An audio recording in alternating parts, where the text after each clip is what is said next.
I want to thank you for taking good care of our friend Rabbi Josh last Sunday. We had a delightful time with you all. And I think we'll be seeing him even Wednesdays, of course, but even more as they become our neighbors here. We turn now to the New Testament, to the letter of Paul to the Philippians. And I invite you to hear the Word of God. It's parting words, advice to the people there on where they should put their energy, their concentration, their focus. Finally, beloved, whatever is true, whatever is honorable, whatever is just, whatever is pure, whatever is pleasing, whatever is commendable, if there is any excellence, if there is anything worthy of praise, think about these things. Keep on doing the things that you have learned and received and heard and seen in me, and the God of peace will be with you. The word of the Lord. Pray with me. O Lord, may the words of my mouth and meditations of all of our hearts be acceptable in your sight. You who are our rock and our Redeemer. Amen. So a few weeks ago in the Union Tribune, a columnist said this. He said, San Diego is too pretty for organized religion. San Diego is too pretty for organized religion. And he went on to note that San Diego County ranks 8th out of 3,111 counties in the United States. 8th in terms of natural attractiveness, in terms of mountains and deserts and even water is included there, so maybe that's why we're down to number 8. But weather, everything. San Diego County is number 8 in terms of attractiveness, in terms of beauty. Which is interesting because this scale of the most beautiful counties in the country correlates inversely with counties that are, quote, religiously intense. I'm not how you measure religious intensity. I'm guessing like worship attendance. In other words, the more beautiful the county, the fewer people attend worship. So hence he says San Diego is just too pretty for organized religion. I first read this and I thought, well, so clearly I've made a serious mistake. But of course, the instant thought next is, of course it's not a mistake. What a gift it is that we live in a beautiful place. I mean, church people of faith, we all know that it's not that God is not like here. We don't come to church because God is here and this is where we can find God. No, we know that God is everywhere. We know God is to be found anywhere and everywhere that we're paying attention. This is the place we come to actually think about paying attention, to remind ourselves to pay attention, to look for God out there, whether it's in the faces of our neighbors or in the beauty that surrounds us. Now we try sometimes to make our places of worship beautiful because it reminds us. It reminds us of the great truth that beauty gets our attention. So beauty really can and does lift our minds, lift our heart, lift our spirit beyond our own concerns to something more, to something greater. Whether it's Niagara Falls or the Redwood Forest, whether it's something immense like the beauty of a glacier or something tiny like the beauty of a rose.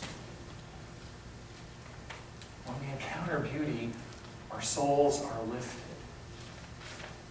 If we're paying attention, if we're watching.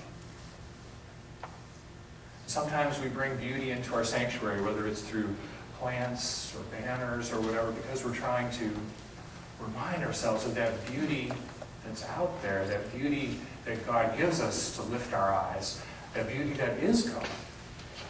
Which is why we're thinking here at Christ Presbyterian Church about ways we can enhance the beauty of this particular room. Not because it has to be beautiful, because in order for God to be here, of course not, but just because it will be one more way to lift our spirits up into the presence of God. So our theme today is really simple. It's to seek beauty, to open our eyes to beauty, to pay attention to be aware, to be conscious, to look for it. Because the danger, I think, of living in a beautiful place is obviously that we take it for granted. We stop seeing the ocean. We stop seeing those wildflowers. So I thought it'd be good to hear just a few words here from a TED Talk from a young friend who has some advice to give us about where we might look.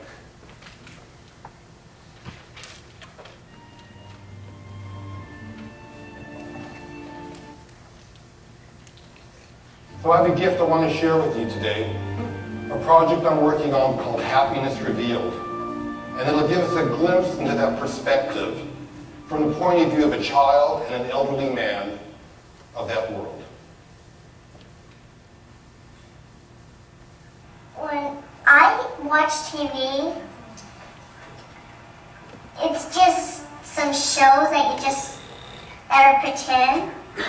And when you explore, you get more imagination than you already had. And when you get more imagination, it makes you want to go deeper in, so you can get more and see beautiful things. Like the path. If it's a path, it could lead you to a beach or something, and it could be beautiful. What a wise young woman. You watch TV, it's pretend stories, but when you explore, you find something beautiful. And finding the beautiful is what lifts our spirits. You know, today in the Psalms, we read, the heavens are telling the glory of God. I had the gift this week of being up by Lake Tahoe at the Presbyterian Retreat Center up there, and there's not that much light up there. You can see the Milky Way. The heavens are telling the glory of God. I had a friend whose Lenten discipline a few years ago, the thing he did every day during Lent, he didn't give up chocolate, he didn't say, I'm going to read the Bible every day. He said, my Lenten discipline is to look up. Just when I get out of the car, when I come out of my home in the morning, whatever, just to look up and see what's up there, clouds, stars, whatever. And just pay attention to the sky above him that's always changing.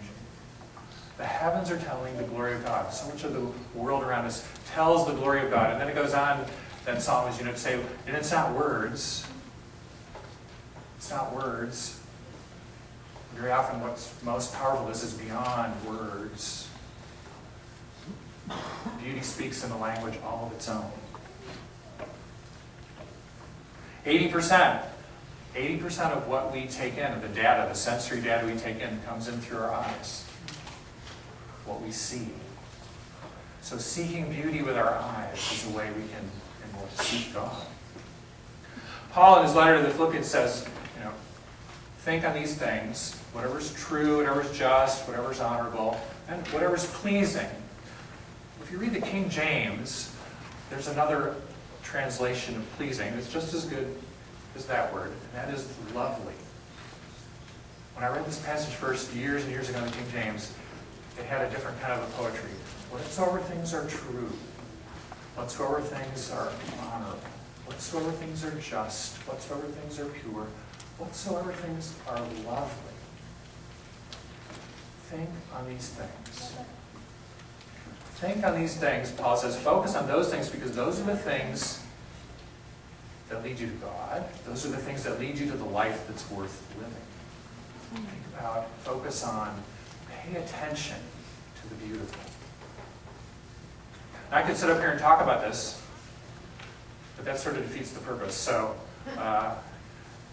the rest of this TED Talk, which is from Leo Schwartzman, is actually visual paired with the words of a Benedictine monk who talks about, can we turn the lights off, Jim?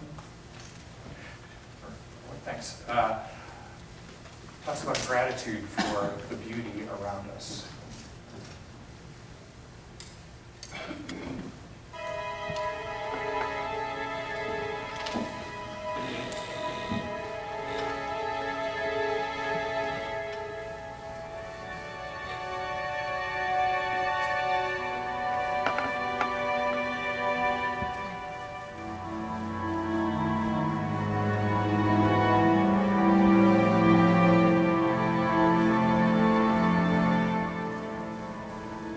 you think this is just another day in your life? It's not just another day. It's the one day that is given to you today. It's given to you.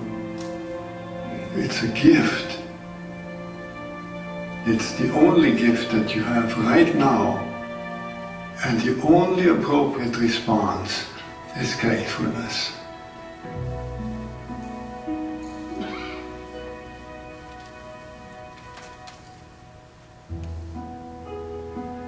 If you do nothing else but to cultivate that response to the great gift that this unique day is, if you learn to respond as if it were the first day in your life and the very last day, then you will have spent this day very well.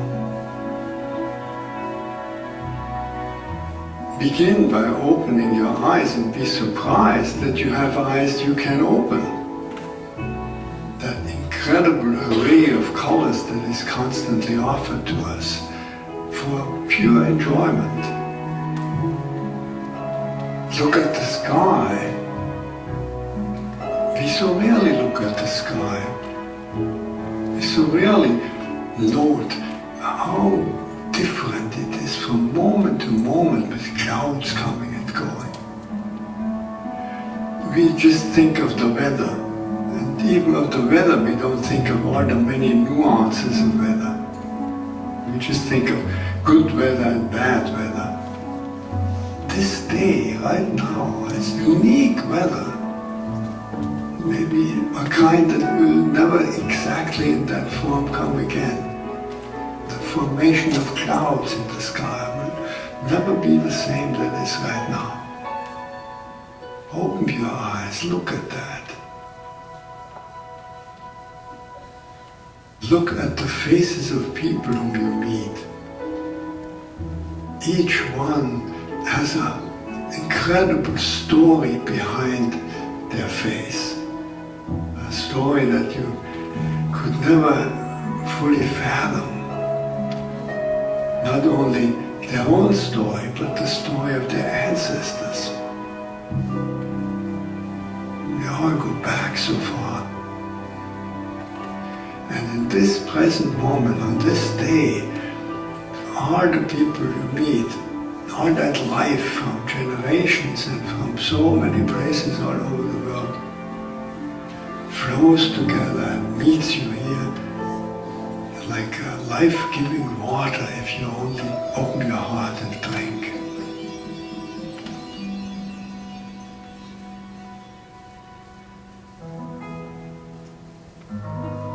Open your heart to the incredible gifts that civilization gives to us. You flip a switch and there is electric light. You turn a faucet and there is warm water and cold water and drinkable water. It's a gift that millions and millions in the world will never experience. So these are just a few of an enormous number of gifts to which we can open your heart. And so I wish you that you will open your heart to all these blessings and let them flow through you, that everyone whom you will meet on this day will be blessed by you. Just by your eyes, by your smile, by your touch, just by your presence. Let the gratefulness overflow into blessing all around you. And then it will really be a good day.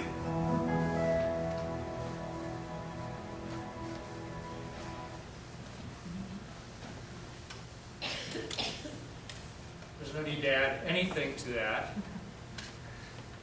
But I do want to say Dostoevsky, the Russian novelist, said this in one of his novels. He said, Beauty will save the world.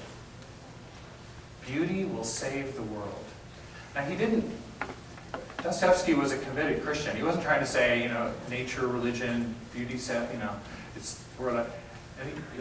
as a Christian, he said, beauty will save the world. And he didn't explain himself. Nobody really knows exactly what he meant. But I know from what I have seen of people who have been broken by the world, damaged by the world, beauty can heal. I think that is a hint of what Dostoevsky meant by that. So if you're someone who has been broken, wounded, damaged by the world, all the more I encourage you to seek beauty. Because beauty can and does heal the soul. Pray with me. Oh Lord, open our eyes to the heavens, to the earth, to one another's faces, so that we might see the beauty that you have placed there.